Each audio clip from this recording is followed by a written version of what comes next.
Welcome to One Mic Conversation with your host Skitt and Miss Freddie. She is the Pittsburgh Lady of the Blues, and she's also a nurse. She's a blues singer. And how are you doing today? It's great to have you. Thank you for having me. I am doing fantastic. So now you're a blues singer, and when did you start? Well, first of all, where did you grow up, and what influenced you to become a blues singer? I grew up right here in Pittsburgh, Pennsylvania. Been here all my life. And I started like messing around singing, I call it as a kid. Me and a neighbor friend, we would pretend we were singing at concerts in front of thousands of people. And one Christmas, my mom bought me a pink microphone. It was cute, plastic, and I love pink. And it was like connected, the little cord was connected to like a little, speaker. And I would pretend that I'm singing.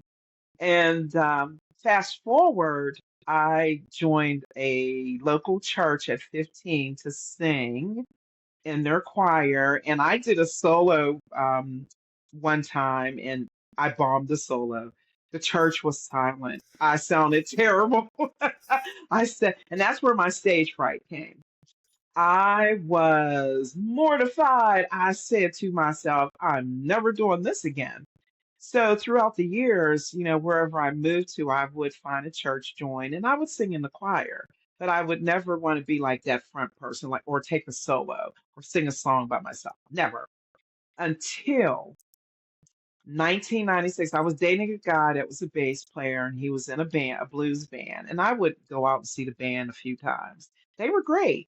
And so I was singing the my favorite holiday Christmas song, Silent Night, a cappella to my youngest.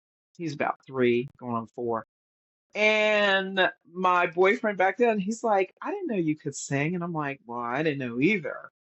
And so he said, they were looking for a singer for the band that he was in. And I pushed back, but I finally gave in and said, okay.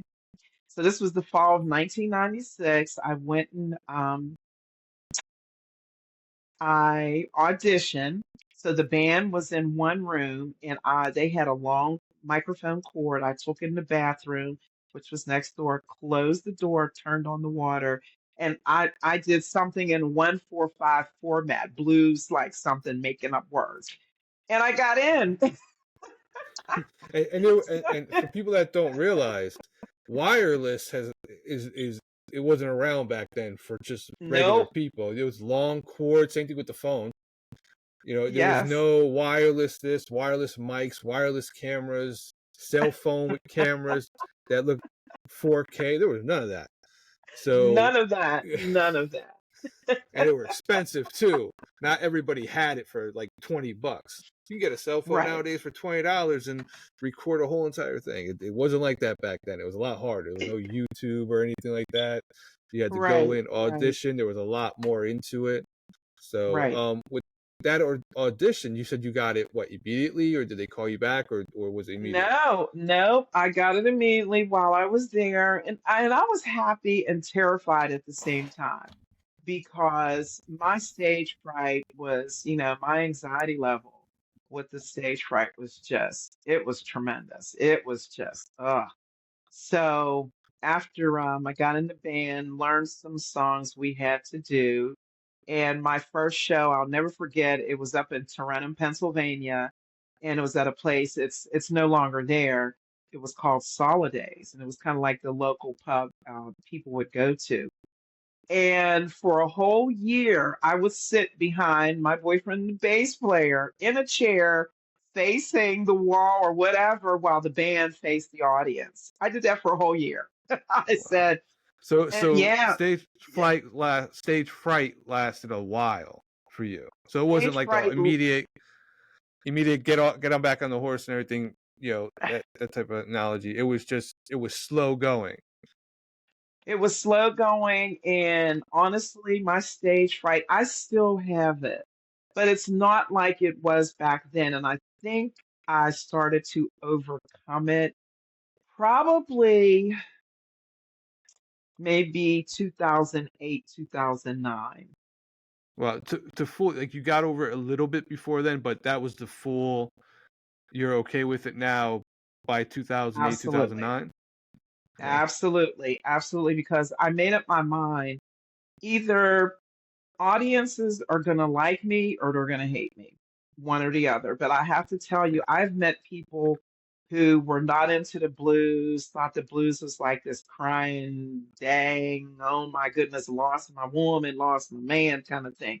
I said, not necessarily until they got to hear me and would come up approach me and say, oh my god, I never was into blues, didn't like it, but to hear you now I'm going to start listening to blues. I said, just not listen to me, but there's so many blues musicians out there, or musicians who play blues, who sing blues.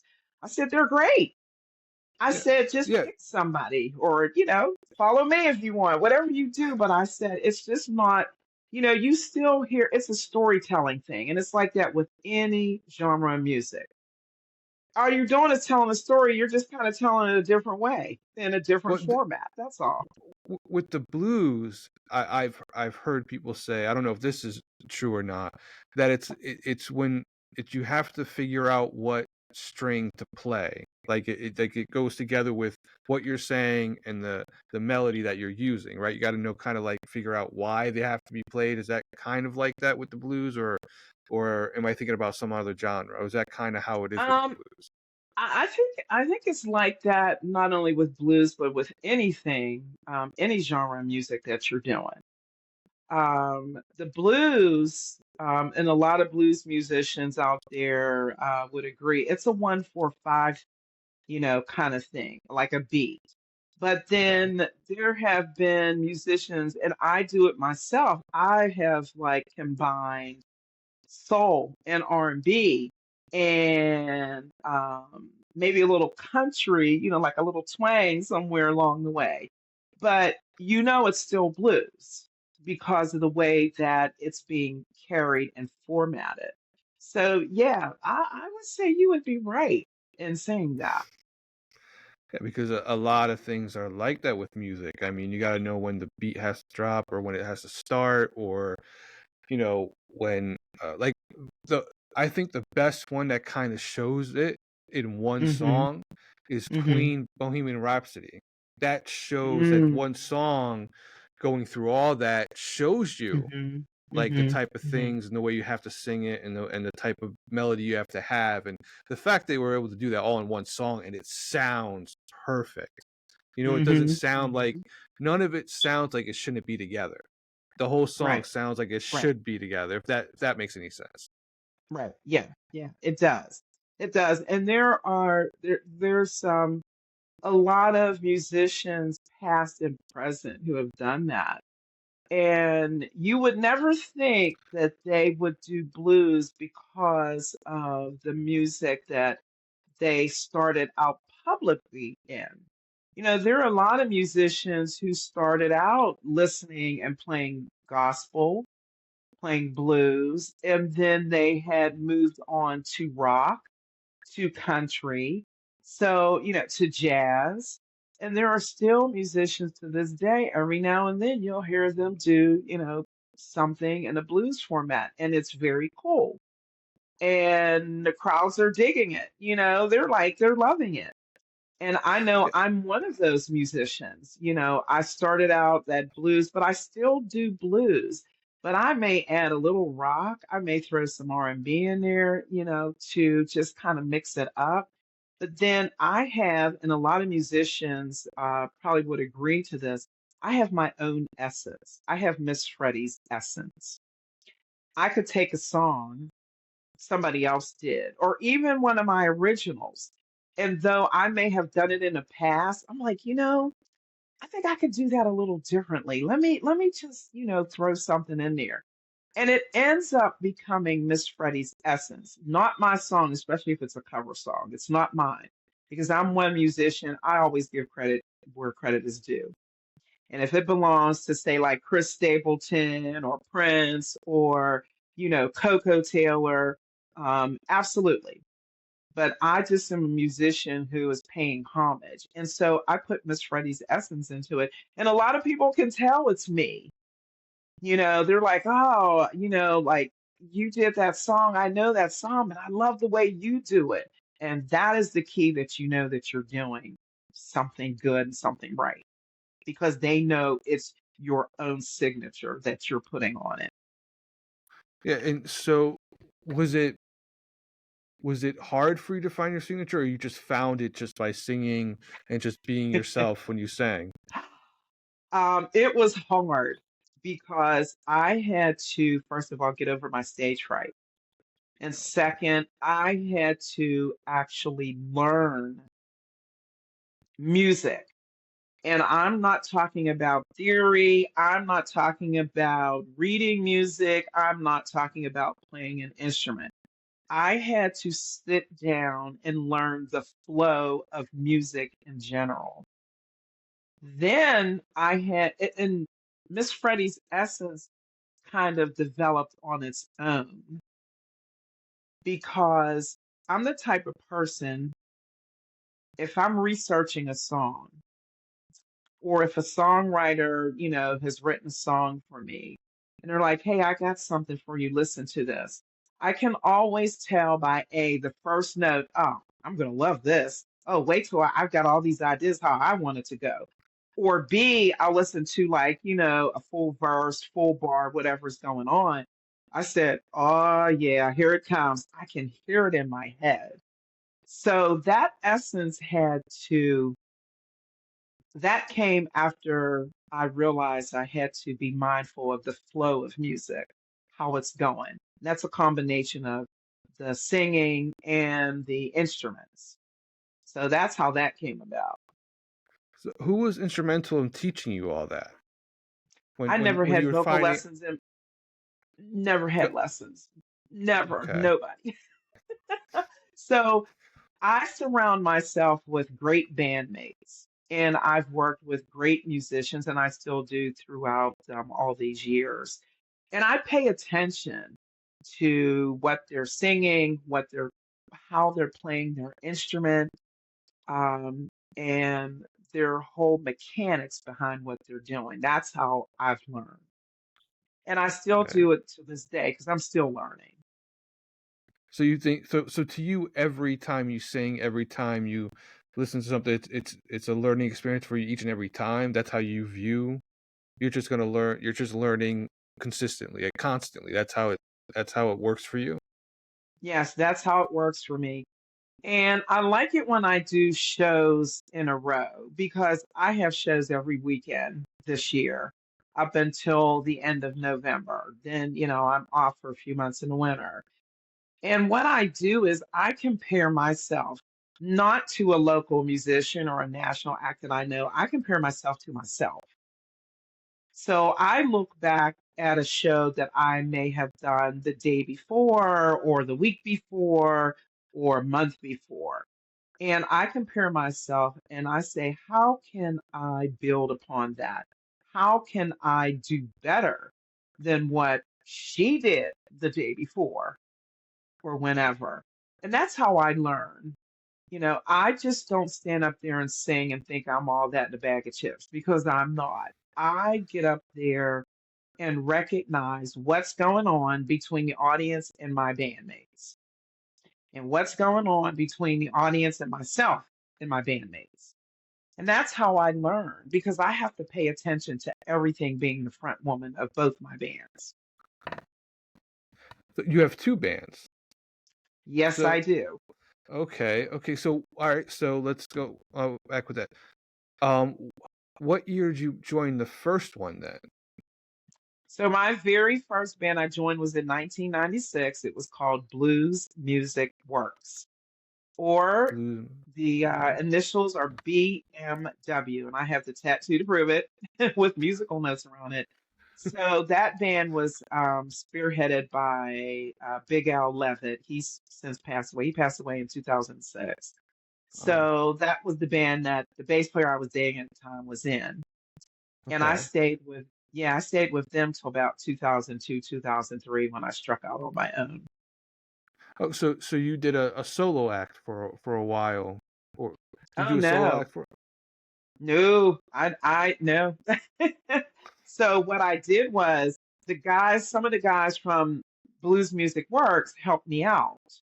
Okay. Um, and because I didn't know where to find musicians. I had no clue.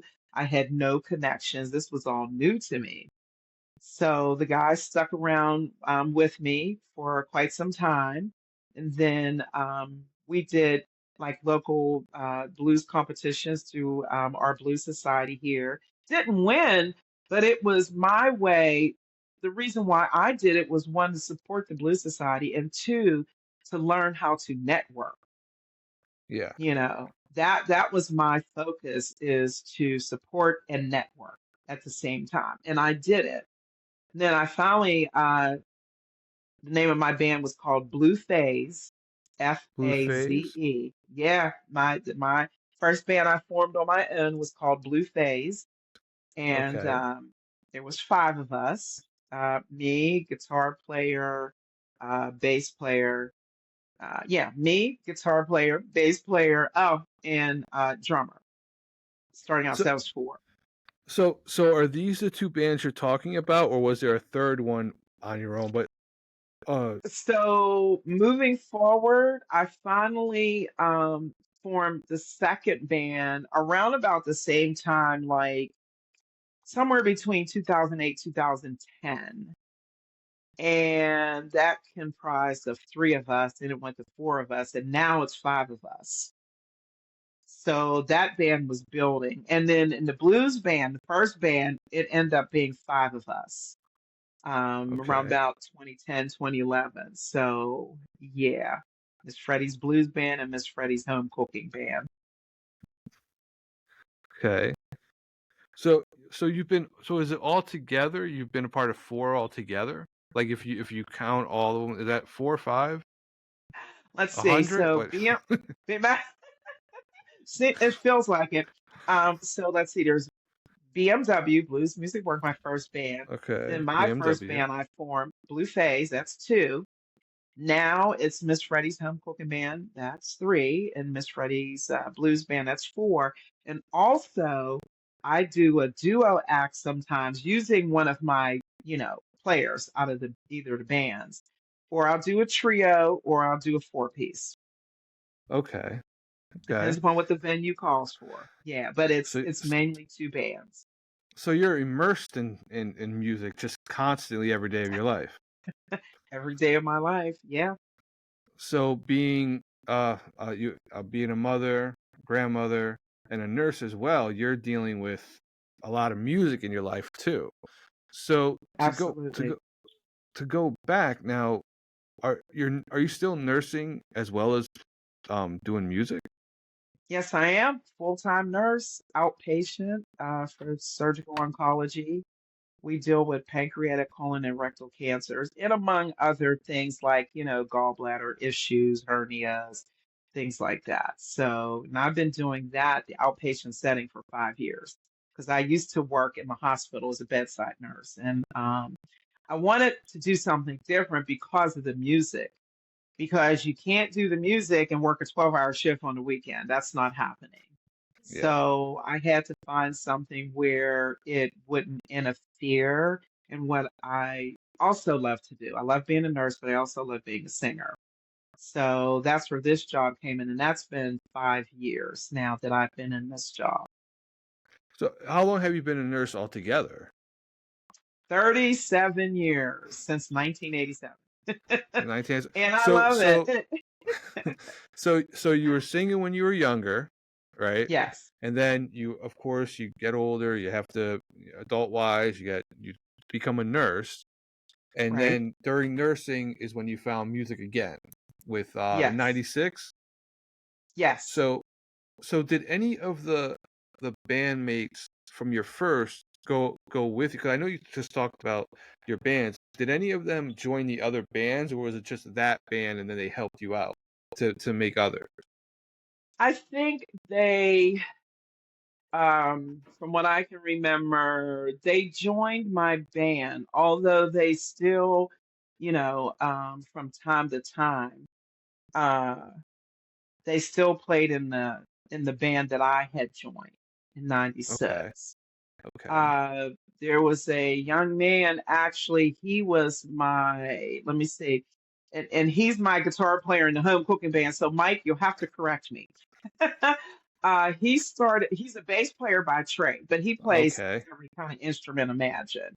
But he played bass for me for a while, and then he played guitar for me. Okay. And then the guitar player from the first band, he actually joined the band a couple months after, or about a month after I had joined. He was 16 at the time. A phenomenal guitar player. I have to mention him, Jason Caligiuri out of Pittsburgh. He's just incredible. He helped me out playing guitar. Then the drummer in my first band helped me out. But then, over the years, I had to find other, Yeah. players because, for one reason or another. But I always stay friends with, those guys. And it was interesting because I had no clue on what to do. But again, they gave me guidance. And if they knew somebody that was interested, and I started going to open stages, open jam sessions, and, check out the musicians, getting to know people. So that's how that happened. Now, did you say that you dated one of the drummers? Was it the drummer? In one of No, I dated that happened? The the bass, bass sorry, player bass from the player. first band. Yeah, yeah. Now, I got a question. Did it ever happen where you're singing a song and he's like, "Wait a minute, did I screw something up?" Like you look at him and did that ever happen where you sang a No, that's song and he never. wondered if it was to him? Like, wait a minute, wait a minute, that sounds familiar. Wait, hold on. Hold on, wait. Didn't that happen like a month ago? Did that ever happen? Did he ever ask that? Like if it was towards him, is that why you're singing that song tonight? Like something happened earlier in the week and you're like, uh-oh. Did that ever happen? Or no? No, but he knew whenever I put my emotion into this. I love putting my emotion in everything I sing. And when I do like a slow blues or a love song, my emotion is right there. And the song that I used to be known for in the area was Etta James At Last, although it was done before Etta James by a big band in the 50s. But Etta James made it, famous. And I love singing At Last, and I got comfortable singing it. So I just started putting my heart and soul into it. And he could tell. And so could our mentor, Big Al, the band leader. And, Okay. they said, yeah, that's your signature song. I'm like, yeah, I know. So he didn't get nervous like he did something wrong hearing you sing and you're looking at him. He's like, uh-oh. So that never happened. You just No, enjoyed. You just had no, for emotion. what? Right, exactly. That never happened. We rarely, like, once we were done, because we live next door to each other. So once we were done, we kind of relaxed. Like music was just, we left it out there in the world. Unless he like thought, hey, I heard this song and do you think you might want to try it? Let's do something. But we really never indulged in music once we were home. Okay. We just, Okay. was that world, and we had our world, which was really nice. It was very nice. He's a nice boyfriend. Now, did you ever record at last, or was that just something you sang at gigs? That's just something I sing at gigs. I've never recorded, although I have been asked to record it. I said, well, we'll see. Probably not anytime soon because I've got so many projects, music projects that, that I'm doing and that I'm involved in. But no, mm-mm. So with the bass player, so eventually you guys broke up and Yes. or were you guys together for a long time or just We were together for a long time, up until the early 2000s. And we didn't part as enemies. We're still friends to this day. He's married, has his own thing. I have my own thing, my relationship with my, current boyfriend. And, we kind of fell out of touch, but he would always stay in touch with my mother until she passed away in 2015. And she would always tell me, hey, Mike said hi, blah, blah, blah. I said, oh, next time you talk to him, tell him I said hi. so Because so we the had our own lives. So, yeah. so the community within the music community is a very would you consider like a helpful community when it comes to bands, stuff like that? Or is it's competitive, I'm sure, but is it like very not friendly, competitive, but uh good to be a part of? Do you get what I'm trying to say? I Where do. it's competitive, I actually but do. it's Yep. respectful. Respectful. It's a very Yep. Yep. respectful place. Yeah. So I'm getting comfortable and up close and personal on this one. So the music community is very different from what I understand because I really wasn't into the music community until 96. Before that, I was just a concert goer. So what I'm finding now as a musician myself is there are a lot of musicians out there who they're really not into, competing. When I did what I did, it was for networking because I was given that advice. That's a great way to, if you got your skills going on as me as a singer and you get out there and you go to a jam session somewhere, you never know. I am finding nowadays, for the last several years, people are getting to know who I am. The music community is very helpful. We help each other. And people will, like ask me, hey, I see you played at such and such a place. Do you mind if I use your name? Absolutely. Go right ahead.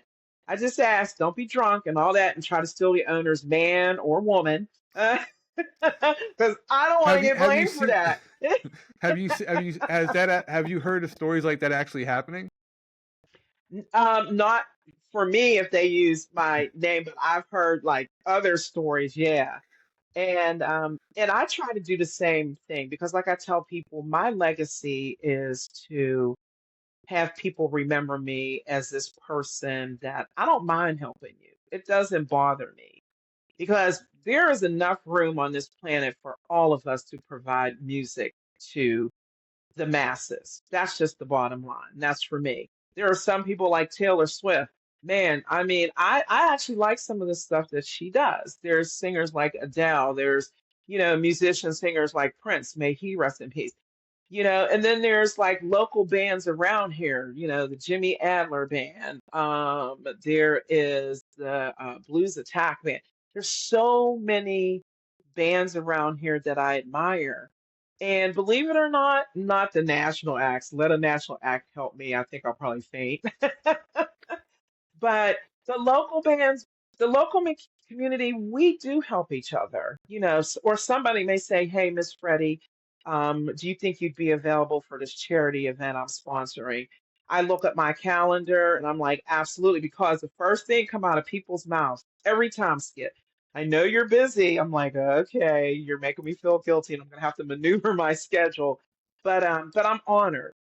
So there's a lot of respect among us. There is a lot of, um, I don't want to say kumbaya, but there is a lot of Uh, nobility among us. And I had to work hard to pay my dues, and I'm still paying my dues, and to earn the title Lady of the Blues. Because people will be like, oh, we got royalty in the house. Because I'll, go see a local band. I try not to post, I don't post it anymore. I just want it to be a surprise because I'm a pop up. I'm a pop up artist, which means I'm going to show up and have a good time. That's it.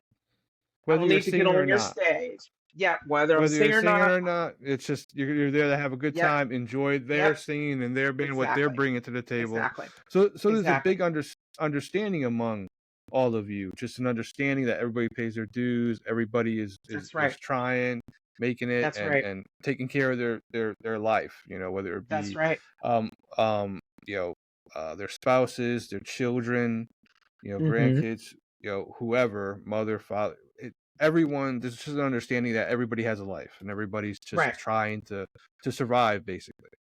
Right. Exactly. Exactly. So with charities, I they seem to be very, very important to you. So what charities for you that you've helped out that have been that you feel have been very important?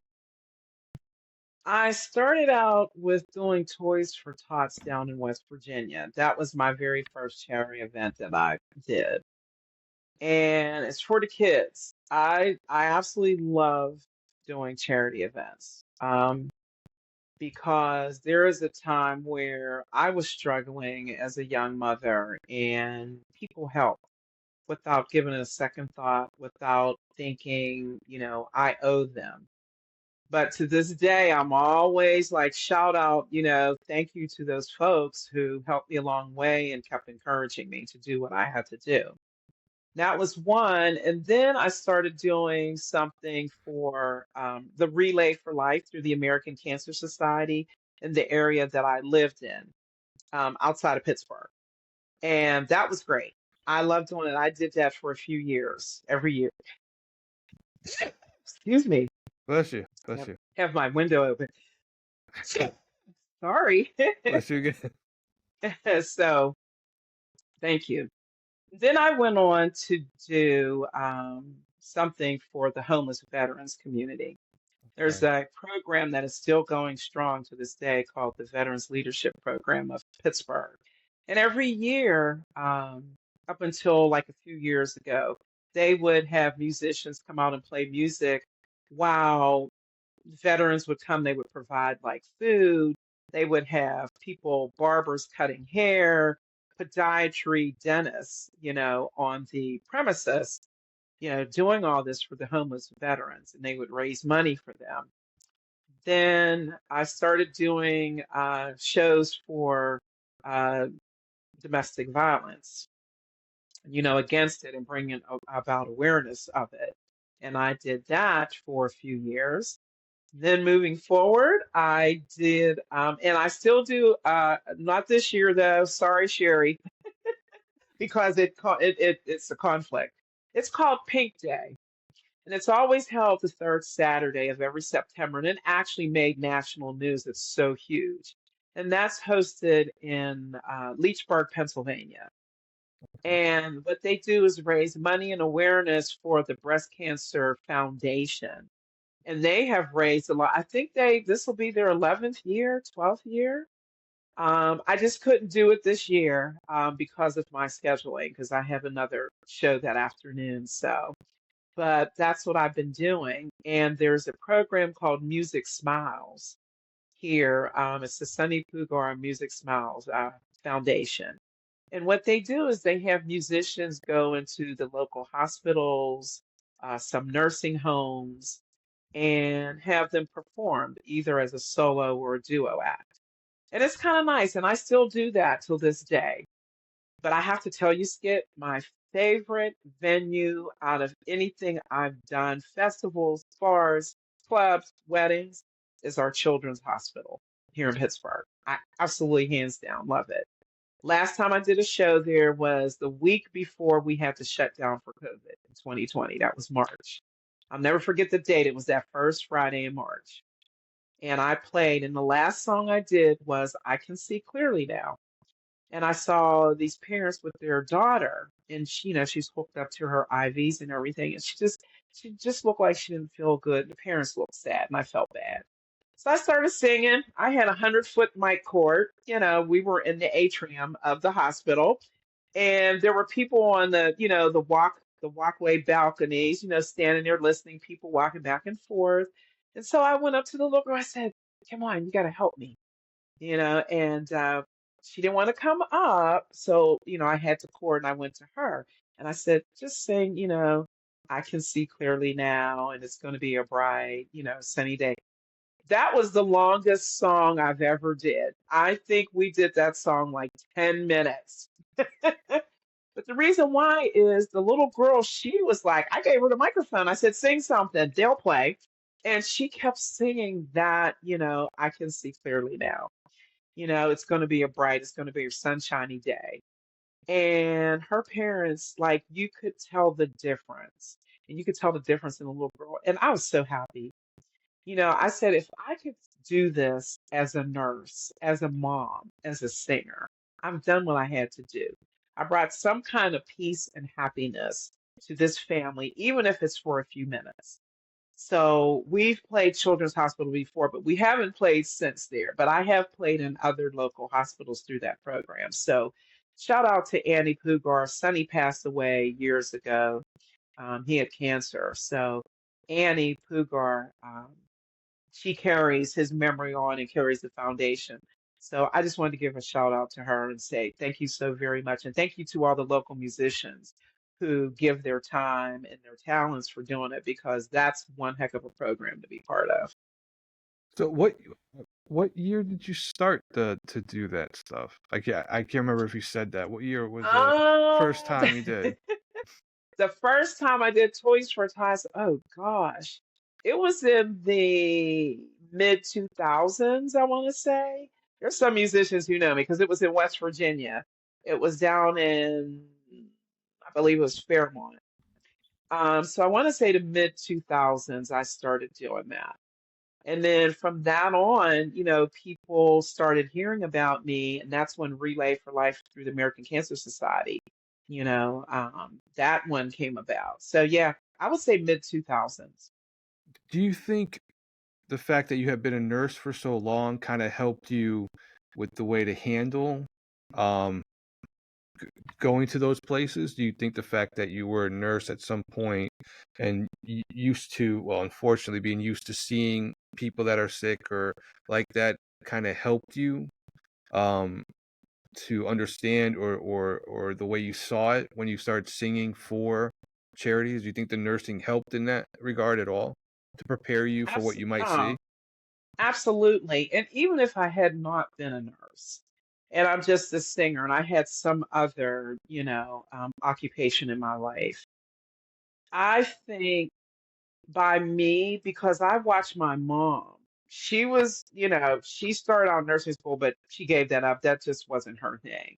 So she became a daycare mother, ran her own daycare. And the thing about that is, I watched her. My mother is nurturing. She was nurturing, and she took care of people. And I saw she may not have said it. She might have complained, but I could see. You can tell if you pay attention to people. You can tell by the expressions on their faces, even if they try to hide it. You can really tell. And I saw that in my mom, and I'm like, "Am I going to be like this? Is that me?" And come to find out, Skit, it is me. I love helping.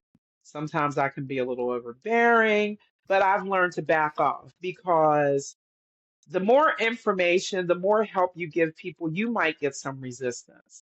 But that could also have the opposite effect. You could have people that are very, very needy and they depend upon you.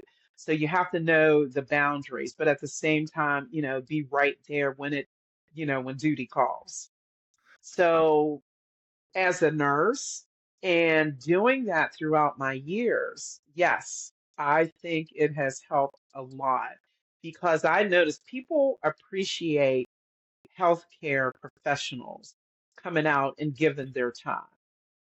For me, it's not an ulterior motive. It's just not. I just love doing that because being a breast cancer survivor twice myself, I understand, even though I've taken care of cancer patients, most of my nursing career, you never know until you become the caregiver of that person who has cancer or you actually are the person with cancer.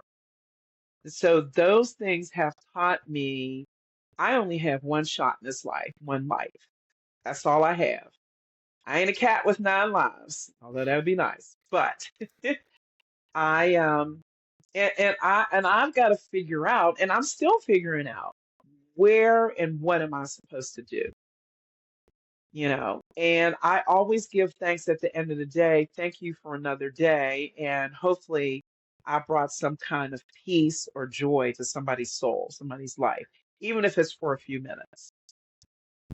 So, do you think when you're like not only doing the nursing and with the charities, do you ever see that if even if you're just singing at a gig that you see somebody smiling, laughing, cheering, going along with the music? Do you see that same type of thing? I know it's not the same thing as cancer or having a severe illness or anything like that, or being in the hospital for any reason, but do you kind of get that same feeling when you look out to the crowd at a gig? All the time. Um, my job as the band leader and as somebody that I want people to come back for more. is I pay attention to the audience. There may be two, there may be dozens, there may be hundreds, and I've sang in front of thousands. Um, um, my job is to look at each individual as much as I can. I will see people, they may be sitting there like they're statues, but I see a finger like tapping. I see a foot moving. I see a smile. I see shoulders, and people have gotten up and danced. And I know I did my job. But how I know I did my job, like I've touched somebody's, spirituality, somebody's like emotional being or physical being. Because people, generally, we as humans, we hurt. We Yeah. get headaches, we have arthritis, we might have belly pain, we might have foot pain. We hurt somewhere. Something's going on in our bodies. And I've had people come up and they will, oh, Miss Freddie, that one song, you sang, I don't remember, or they may remember a couple words from that song. And they'll say, oh, I could really feel, you getting down, you're into it. I can tell you had me up dancing where I don't normally dance. So I get feedback like that, and that's important. And the reason why I say it's important, it's not important for my ego. That's not what it's about for me. It's important so that I know the next time those people or that person sees me again singing, it's like here comes Miss Freddie's essence again. Look out, because now I've built on it from the last time you see me. Yeah, sorry. So for you, for you singing is also for yourself a very emotional thing. When you're singing on stage, it's a very emotional. So does it feel like there's a connection between you and the audience as well as with the charities, the same thing?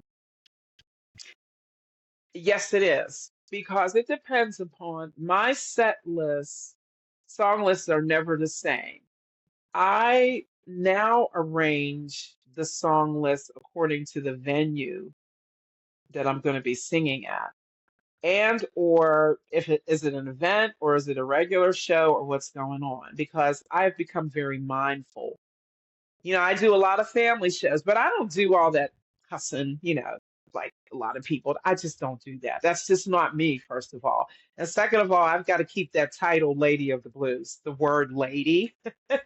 So I have to keep that in mind. But yeah, I feel, yeah, it's not different for me because I'm so used to it. It's a feeling of yes, because I can take a deep breath and I can just say, yeah, I'm feeling what everybody else is feeling. Oh yeah, this is feeling good. I'm loving it. It's deep within, and I actually get chills when I do what I do. Like I actually get bona fide chills. Like I can see the hairs on my arms raising up. I said, okay, now that's kind of just, weird for me. But I love it because it's a feeling, it's not from what I'm doing. Like it's not a self-pleasuring thing. It's how I'm pleasing my bandmates as a singer and the audience. Yeah. So it's a very emotional. Do you ever when you sing certain songs, do you take an Mhm. emotion that you've been through, whether or not it's a relationship that was good or bad, someone who has died? Is there anything like, was there ever, what times for you was there where somebody had passed away or something like that, and when you were doing the gig, you really felt it? Was there certain people that passed away either recently or a while ago or throughout your life when you were singing to where you were that emotional invested in that set for some reason? Did that ever happen to you, or was it just you sang that was it? You felt emotion, but it wasn't as intense as somebody that just died that you knew, or a relationship ended, or Yeah, anything like that. Did that happen to you as well? that happens and still happens to me. I really get into my singing, the essence of me. So Oh, excuse me. Bless Thank you. you. Sorry. If you Oh, want, I should bless know. you. It comes in twos. Even Sorry about that. this is I Ah, just doing the interview, and I can tell with you it's two, because every time you sneeze, it's two. yes, it's always two. I noticed that. But as far as answering your question, I really didn't get into singing emotional till about April of 2012. Guy that I was dating at the time, he was in a hospital. Excuse me. Sorry Bless you. about That's that. one. That's one. That's one I know. Um, you're That's gonna one. laugh. Stop. I'm waiting for the second one. It's coming. I'm waiting for the second one. It's Um, coming. I hope not. I hope not. Um, so, but anyway, seriously, back April 2012, I was in our local blues competition, Blues Society of Western Pennsylvania, and I was doing a duo act with my electric guitar player, who's in my band as of today still. And the guy that I was dating was in the hospital. He wasn't doing well. He had been in the hospital since like, that Easter. And we didn't know if it was touch or go. And then the doctors felt that, that might be it that night. So I'm getting emotional with that because it was something. So my guitar player said, we don't have to do this. I said, no, I have to do this. I need to do something to just take my mind away from this because, I'm feeling sad and I don't like feeling sad, but that's just the way it is. So we went, did the competition. I put everything into the songs that we did. Like I just forgot where I was at, and I just sang my heart out. And my guitar player, he kept looking at me. I'm thinking, why is he looking at me? Well, he told me, we won. We won for the best duo act, in that competition. And he said, I thought you were going to lose it the way you were singing. I said, really? He said, I hope somebody videotaped us. He said, because you should have heard yourself. I've never heard you sing like that before. Unfortunately, July of that same year, the guy that I was involved with, he passed away. So moving fast forward, it seems like every time someone that I'm close to, like my mom passed away first. One of my nephews passed away a few months after she did. My dad had died in 2008, but I wasn't singing. I was singing, but it wasn't all emotional like that for me. My dad and I were close, so I was okay. My mom and I were close. My nephew, we weren't that close because, he had his generation, whatever. But I started paying attention to like the tragedies that have been happening in our world. Even on the news, if I hear somebody, was killed or was an accident, however, like I'll get emotional. If I have a gig that night, I'm like, all of a sudden it's coming out. But on the same breath, being like in love, and I had discovered that, I started singing my love songs like, oh yeah, this is gonna be good. And the guy that I was dating at the time, he would come to my shows, and there were certain songs he liked for me to sing. He liked the love songs, but there was a song that I sang, and it was kind of like a gospel blues feel. He's like, "Oh, I really like that one." I said, "Really?"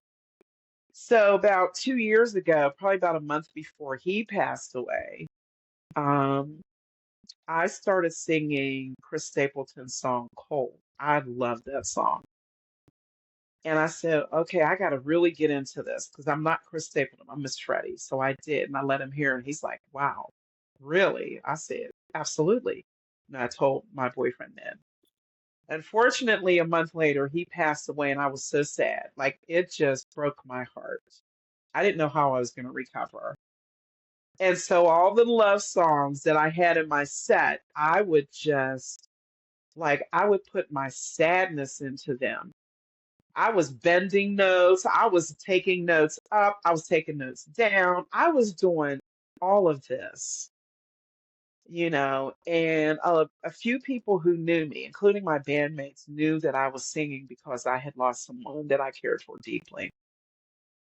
So fast forward, I've had like three friends pass away suddenly.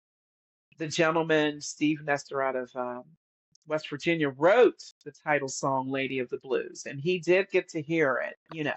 He had passed away suddenly December of 2017. And then one of my bandmates, he used to play bass for me in the home cooking band, Ray Sherman. He loved when I did, I'm trying to think, we did Slipping Away and he got to play on it. We did a videotape. He passed away. I think Ray's been passed away about 2, 3 years now. And then probably about 2 years ago, another friend of mine, West Virginia, Mike Lazanga, great songwriter. He wrote a couple of songs off my second album, and he wrote my latest single, Slipping Away, that came out June 14th. He got to hear it because that was another one we had videotaped about 3 years ago. He got to hear it. So every time I sing those like songs that my bandmates or people that I know, songwriters, people that passed away, I put my heart into it because it's important because it's a song that they wrote for me because they've gotten to know me, throughout the years and they know what kind of a person I am singer. So yeah, I'm an emotional creature, Skid. I put my heart into it. It's when it comes to music and life, that's pretty much what you have to do. That's pretty Right, much shows that you're human and it's right. it's a part of just life. I mean, Yeah, unfortunately, things happen, and then you lose people that you really feel that should have never been lost.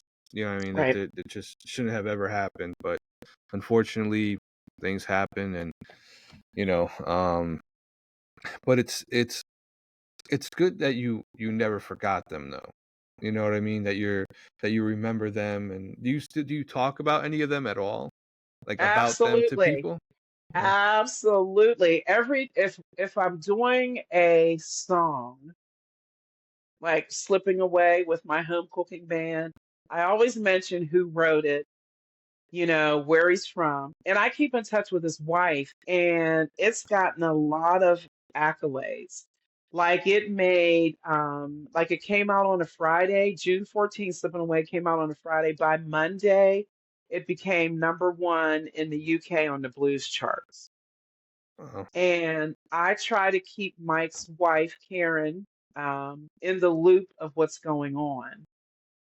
And I told her, by the grace of God, and so my PR guy, Michael Stover of MTS Management, he surprised me and said, guess what? I submitted your song through the Blues Foundation for Blues Music Awards, which happens every year in May down in Memphis. He submitted the song as Song of the Year. So we won't know if it's been nominated to be represented in the category of Song of the Year till January. But I was so happy. okay. So I text Mike's wife, Karen. I said, Mike's song's been, my publicist did this. We won't know, if we got that nomination till January. She was ecstatic. She called Mike's father, who lives in Chicago, and it's like that made me so happy to make somebody else happy. I'm not just saying this. That's not who I am. I am so happy to represent these songwriters who wrote these songs for me. And it's such Yeah, an honor. And even people that are living that still write. I was like, oh, this is a Mike Sweeney song. He wrote this. Like I have a Blues and Roots album that currently is working on and hope to be out in the fall.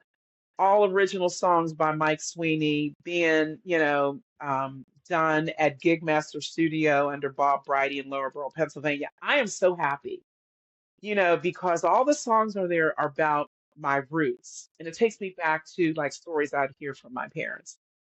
And I mentioned my parents. My mom loved blues. My dad loved country. And as a kid growing up, I didn't like either one of them. 'Cause I had my own thing I wanted to listen to. But, I really didn't start getting into like what music is all about and be open to different genres till 96. So okay. Big Al, I mentioned, he passed away in 2006. He was my band leader in my first band and my mentor. and he played keyboard. Blues was his thing. No other genre. Blues was his thing. And so How did it yes, feel? How did it feel to know that when you heard the news from them, you were happy, but to the feeling of that your friend was getting recognized for that song, that you submitted the song and it got recognized, and he was the writer, even though he's passed away. How did it make you feel right. to know that he got recognized for that? Um, I felt happy and sad because Mike's not here. But I know, and like I tell people, I don't know what your faith base is, but my faith is I know he is looking down or he's like standing right next to me. He's like, yeah. He's like, all right now, because Mike believed in what I did. And when my second album, Lady of the Blues, got nominated, I got nominated, I think it was for two different categories. Back in 20, for 2017, for 2018 Blues Music Awards, I was excited. I didn't know. I was at work at the time and people were like, "Hey, did you hear?" And I'm like, "Hear what?" "Your album just you got nominated for two categories." I'm like, "Oh," I was ecstatic and I'm like, "Oh, okay." So, that album was recorded and Mike had stuff on there. Both Mikes, Mike Lazanga who passed away, Mike Sweeney who's still alive. And then Big Al's song is on there. So all these musicians that contribute, all these people that are songwriters. And I was so happy. And I was really happy, Steve Nestor, he had passed away December 2017. Um, he did not, get to hear that Lady of the Blues album, was nominated, but I stayed in touch with his wife for a little bit. And, she said he always believed in you. He believed that you could do this, because he and I met years and years ago. I was doing a festival down in Fairmont, West Virginia. And he was a minister, but he also was a songwriter. He's a good songwriter, a great songwriter. And it's just, I give credit, as I mentioned earlier, I give credit where credit is due. That's the bottom line. And I think it should be that. I'm not trying to steal anybody's work. I'm not trying to be all that in a bag of chips because I'm not. But I tell you, when you write a song, or if you've written a song, or somebody's written a song for you, and I'm covering it, or it's an original for me, you know what? I'm going to put my essence in it and I'm going to make it my song. But I knew and I know where it originated from. And so I always give credit. Always, always, always.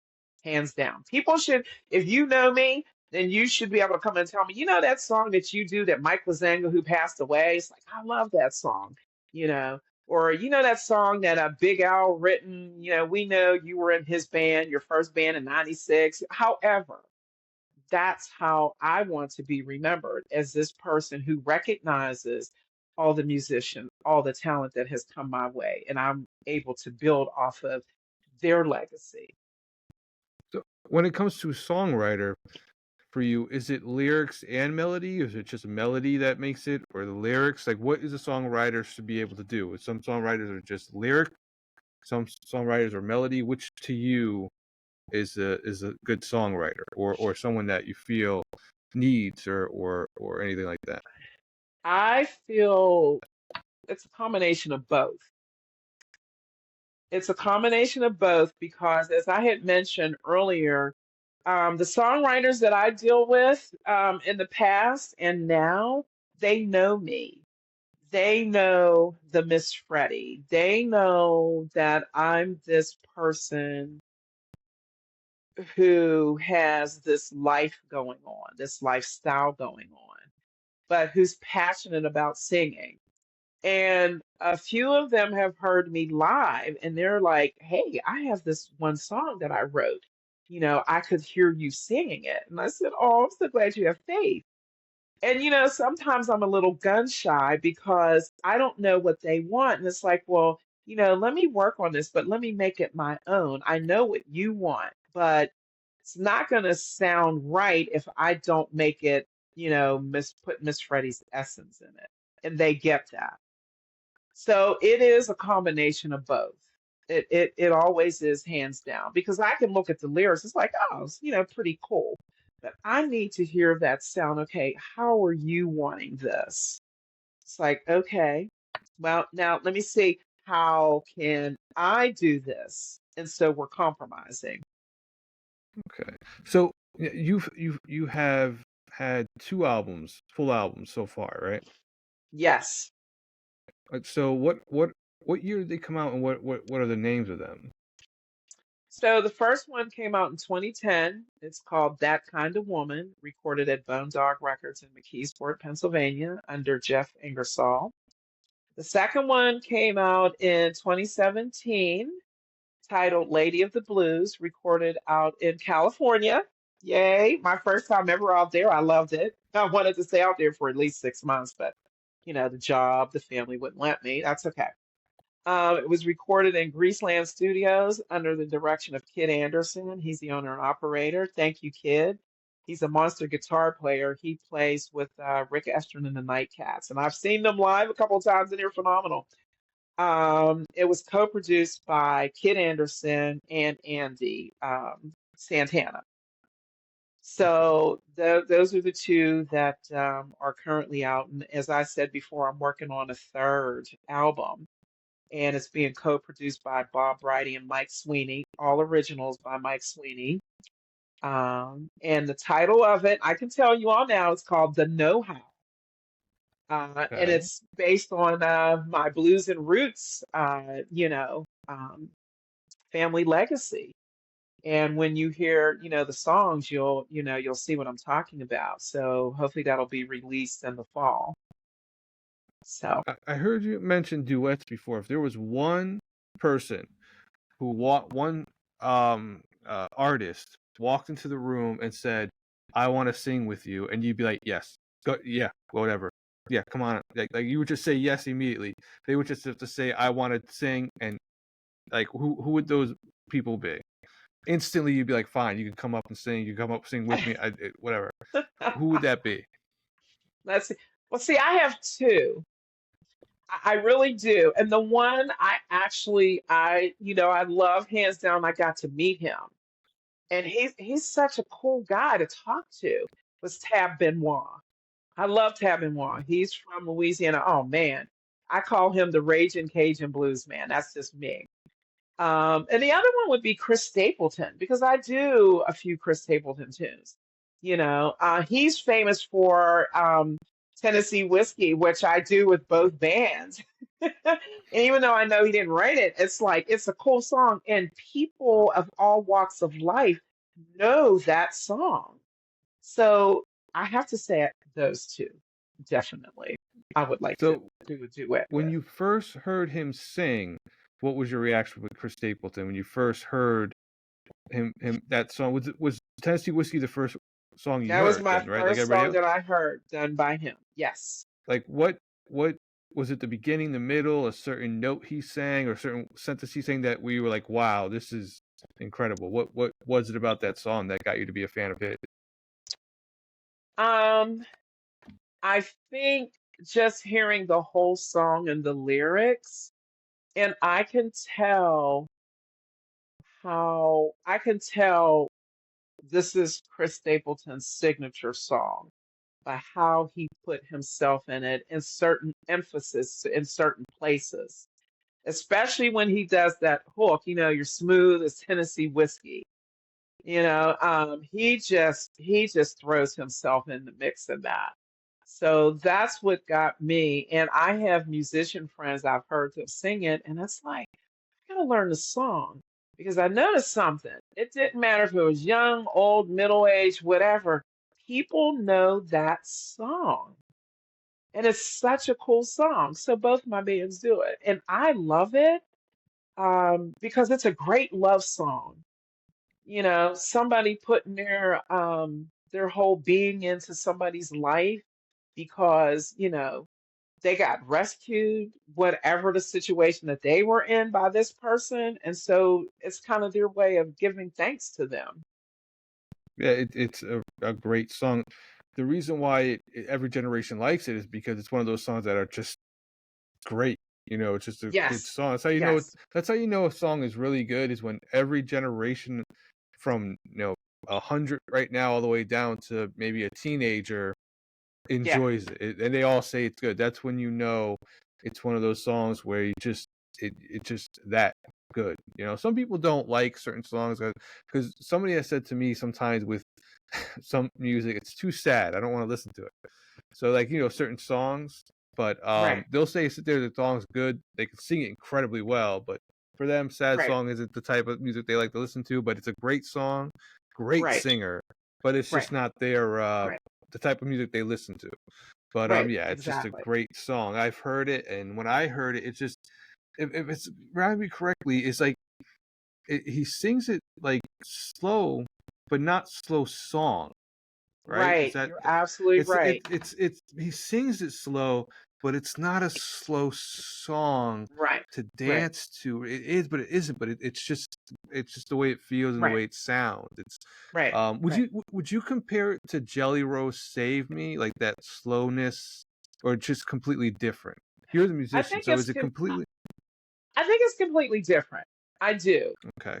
Because, I can compare myself singing that to Chris Stapleton. I sing it to the point that people are slow dancing, Okay, but okay, it's a okay. move of slow dancing. I sing it, I put, again, Miss Freddie's essence, like, this is this love song that I see this couple who's having trouble. And I imagine myself, I'm sitting, on the balcony, and I'm just watching them just sitting there, and they're not saying anything to each other, and it's like, I got a song just for them. Let me sing this. And, as towards the end of the song, I just have this whole scenario. And so I sing it where you can, just move slowly. Like you can just be with each other, going back and forth. It's not like you're doing a little bit upbeat tempo dancing, fast dancing. This is a song that, yeah. So I think I sing it a little bit slower than he does because I want people to embellish the song. Like, and if you're dancing with your partner, I want you to feel that. Because the longer the song goes on like that, and I see the mood, I've seen people kiss. I've seen people tell me, Miss Freddie, you know how you talk about you got to make that phone call? Well, we got to go home, really. But that's okay. But that is simply okay because I've done what I was supposed to do, and Chris Stapleton has too. A lot of songs that he does, he definitely, he's done what he had to do. If you could duet with Chris Stapleton, what song would it be that he has sung, or even a song that you have sung? What song would that be that you would want to duet with him? Oh, his song "Cold" by hands down. Woo! That is a powerful song. I love "Cold." I like the live version that he did at the CMAs one year. Man, it's not only the instrumentation, but he commanded the stage when he did that song. People went wild. Oh, yeah. And I listened to, and how I found out about it, I was listening to Pandora one day. I had typed in Amy Winehouse. He actually was one of the artists in that, genre. And I said, wait a minute, what is he singing? What is that? So I went on YouTube. Now I saw the studio version, but then there was the live version at the CMAs, and I'm like, oh yeah, I want to do that. So that would be a song I would love to do with him. I would absolutely hands down love to do with him. So, would you want to open the song, or would you want him to? Like, how would you, if you would put it together? Would you sing first? He sings second. Like, how would you? Would the words have to change at all a little bit, or would it just be? It could be the words that are there are perfect, or would you have to tweak it a little bit because it's going back and forth? No, so first of all, it's his song. I Okay, call it his other signature song. He would okay. have to open it. And that's to me, now I could be wrong. A lot of musicians can correct me, but I feel if it's your song, you're asking me to a duet, you start it out. I would not tweak the words. The words are perfect. for a Okay. man and a woman to go back and forth because now they're given their opinion Okay. of what's going on in the relationship. You're hearing the man's version, and then you're hearing the woman's version. So so if for some reason somehow he saw this, like I don't have tons of threat, but if for some reason it did, and he saw it or something, maybe I don't know, maybe you would say yes immediately. Absolutely. I tell the Hey, job, I'm getting ready to go sing with Chris Stapleton. I'll see you when I see you. I'll tell my bandmates, love you, but I'm getting ready to go sing with Chris Stapleton. I would be honored. And yes. I would be a little nervous at first until I meet him. And then I would be totally honored. I So would with the way the internet I would just be happy. with the way the internet is, you never really know anymore. That's You know what true. I mean? The way you just That is never very know. true. So so do you have any duets on your album? Speaking of duets, are there So on any, the or is it all second, just you? yeah, yeah, no, there are a couple songs that I'm doing on my second album are a couple duets that I'm doing. And it's with a musician out of California, John Boyd. He's on there, great musician, singer, and I absolutely love the work that we did. And they're both kind of like, I call them like, love songs, or, at least actually it's three. It's three. One is an upbeat tempo, I love you, baby. The other one is don't apologize, please recognize. It's kind of like a semi-slow. And then I believe he's on Doorway to the Blues, I believe. So, yeah. And I love doing duets with guys. That's why I'm trying to figure out which of my bandmates in the blues band I can do, a duet if I can talk them into it. It'll Do probably they end all up being sing? my drummer. No, they don't. They just do backgrounds. Like if I'm doing a song that's like, I gotta do it this way, they'll say I gotta do it Oh, this way. okay. Yeah, but there's no. Now my home cooking band, my keyboard player and my guitar player are very good at back and forth. But there is a song, um, I'm going to start working on a Love Sonnet album. And there is a song that my keyboard player is going to feature my keyboard player because it's like a Billie Holiday feel, but it's an original. Okay. Um, I don't know if he'll sing on it. I think it's just a woman's voice. But there's so many other songs that I do that require like, yeah, let's make this a duet. So that's where I'm at. So are there are there songs that you haven't done yet because you feel it's a duet at all? Is there a song that you want to do, but it's a duet? It's better as a duet, and you just haven't done it yet. Yes, that is correct. Original and cover. Yeah, Okay. so I have to Okay. figure out who's gonna do what, but I want everybody to be comfortable in doing the song first before, it goes down the other road. Yeah. Yeah. It's so now on each album, the two that you've done, what Yes. songs do you like the most? Not like, but um, My faves. s- yeah, yeah, favorite probably. Yeah, you don't want to make anybody. There are writers and stuff, but I didn't want to put you on the spot of Oh, you're not say, putting me on the spot. My songwriters and musician friends know me quite well. Because and how I say that because there are a lot of songs that I don't put my full essence into.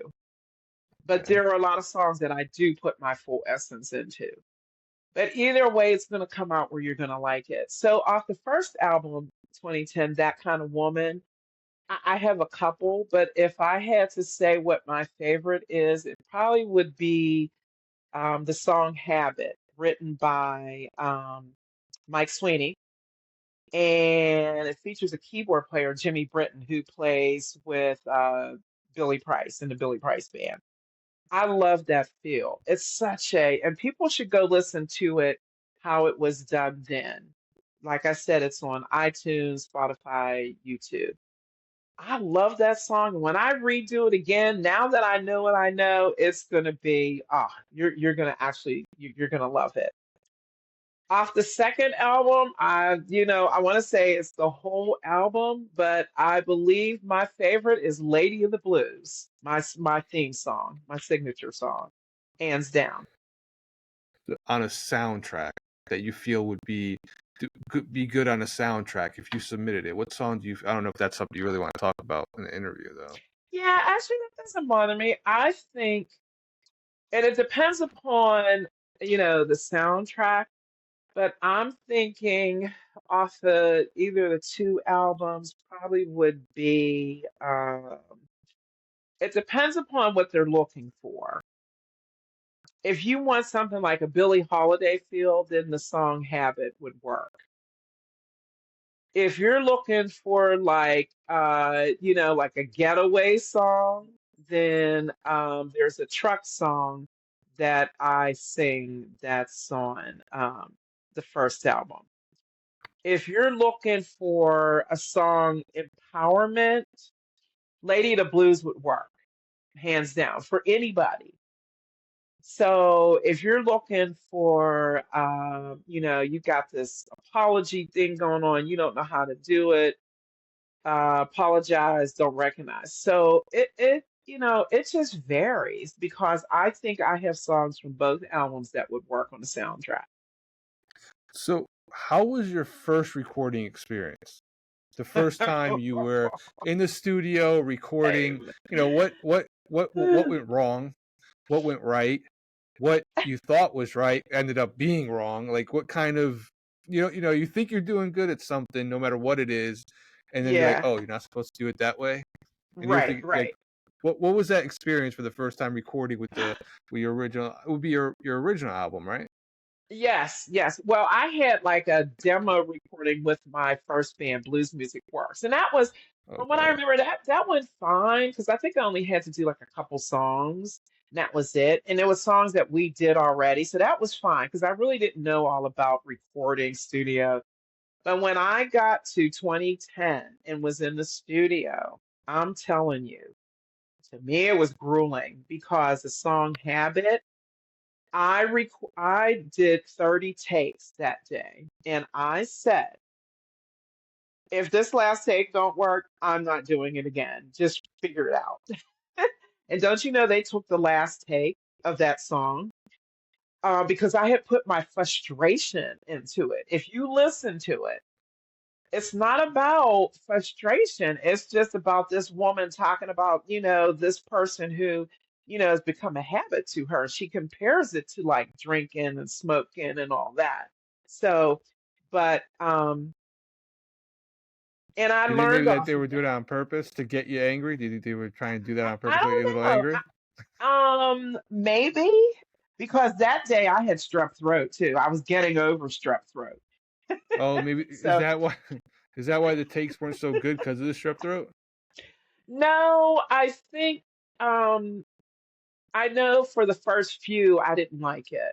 And then for the rest of them, they're like, okay, do it one more time. And I'm like, oh, okay, all right, I'll do it one more Did time. you have They kept telling did me, you ha- did you have to re-sing the whole song or just parts of it when you no, had to the do more takes?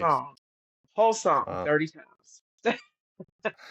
So I said, oh, and I wasn't losing my voice because I kept drinking water. But it was like, it was interesting. It was my first myself recording going in, and doing that. The other songs were okay. It was just that one. And then the second album, it was like, okay, I've done this before. I'm good. Let's do it. Second album, we did it in 2 days. In Wow. 2 days, 2.5. But you know what? I put my all in it. And Kit Anderson's wife, she's also a great singer, great musician, Lisa. And she taught me a few things that I didn't know, because I've never had vocal lessons. I didn't take vocal lessons up until 3 years ago. So, during COVID. But there were a lot of things, and I said, I gotta act excited when I do the excitable song. So Home Improvement is, hands down my most exciting song on there. Like it just gets you going. Because at the end, Kid Anderson and a couple other people were like, you should hear the comments at the end of the song. And I said, this is a great song. It's a fun song. So that didn't bother me. I probably had to do maybe a couple songs a couple times because nowadays they can take bits and pieces of a song and put them together. So that was the nice thing about it. Yeah. Um, Now, I was just gonna say, I learned a lot, and actually, I like going in the studio and recording now because I'm more comfortable in doing it. Have you recorded any live instrument stuff, or was there any live instrument stuff that you Yeah, recorded? Back it in the was 50s, 60s, they did that. Did you have a session like that at all, or no? a few of the songs on the first album I did. When the second album, I think we kind of did both, so which was fine, with me. Because Kid had the instruments come in. They listen, and they're such wonderful musicians. I don't know how people do that. You can listen to a song and then just start playing. Really? I have to listen to a song for days, and then maybe I can get it for singing. But yeah, so I kind of did both each time, which was fine. In your opinion, because do you think the way things are recorded now are better than 50 or 60s, or do you think the 50 or 60s it's more live feeling compared to now? 50s and 60s was more live because that's what they did. That's what they had to do.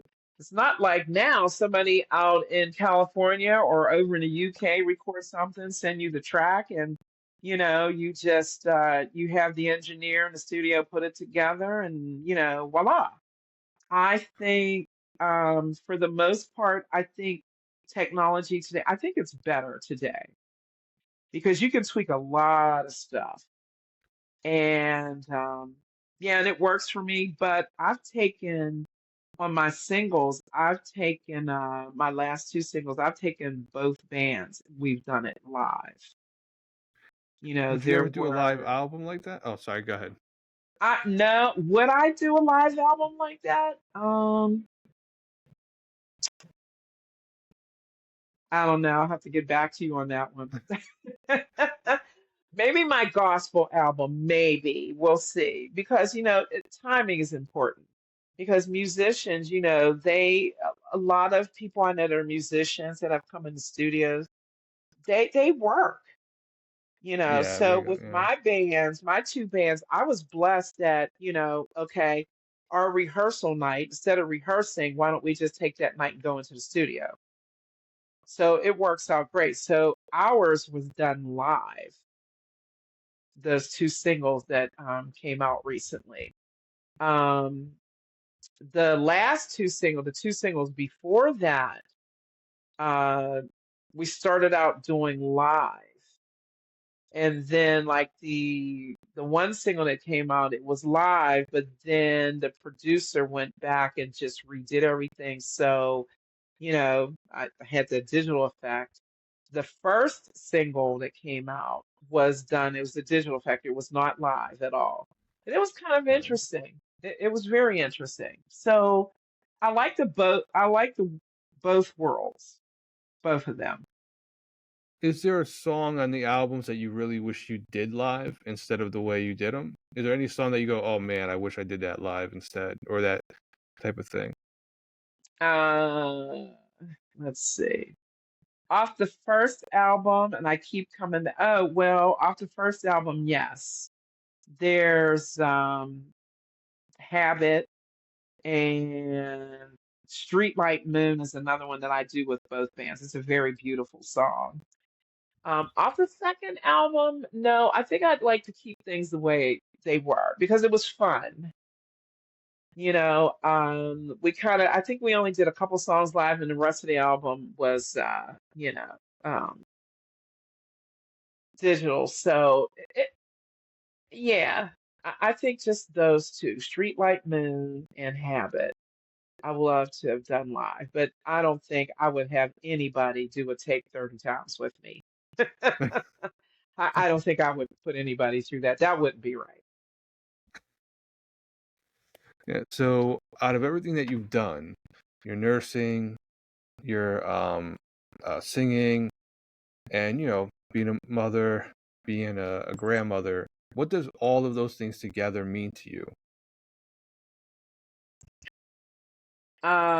They mean a great deal. My family always first, the nursing second, the music third, because I prioritize it, and I have to. And it means a lot to me because I'm able to do those things. And a lot of people are not. A lot of people may take one over the other.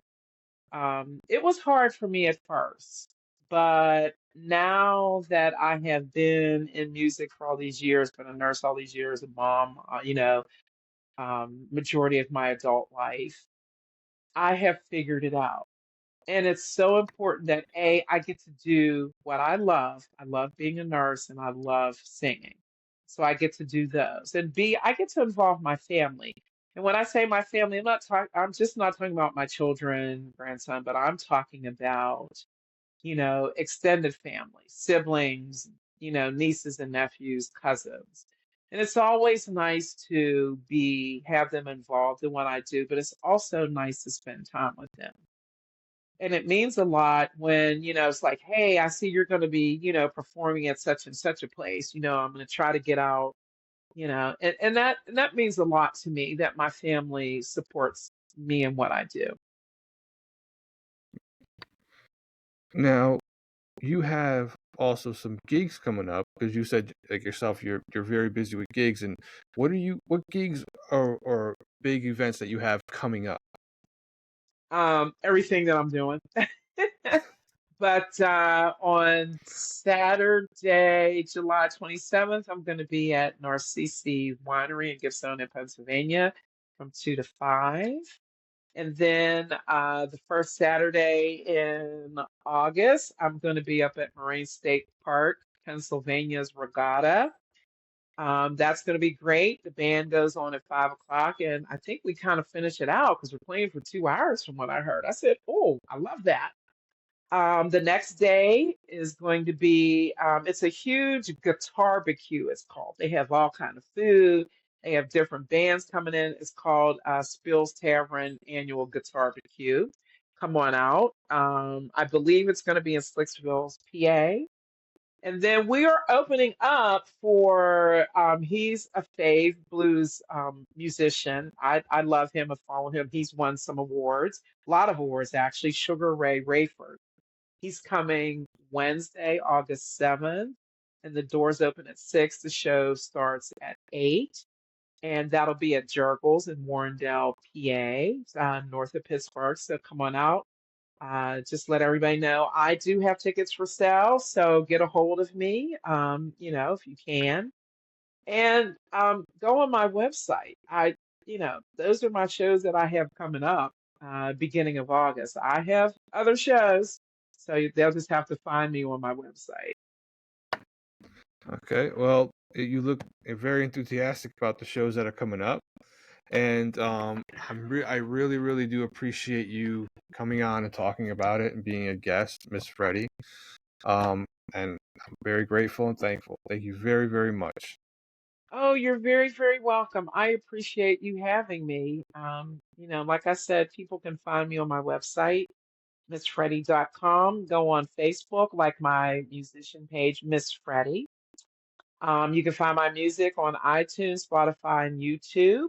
I appreciate you all. I'm on Instagram. I'm on X. And,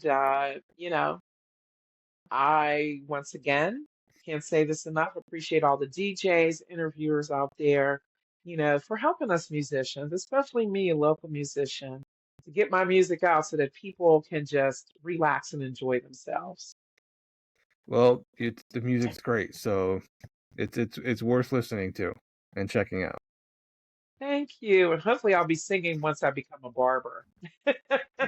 Oh yeah, that's another right. Ah, Yeah, you want to be a barber. yeah. So, and everybody gives me the deer in the headlight. I had to throw that one in there.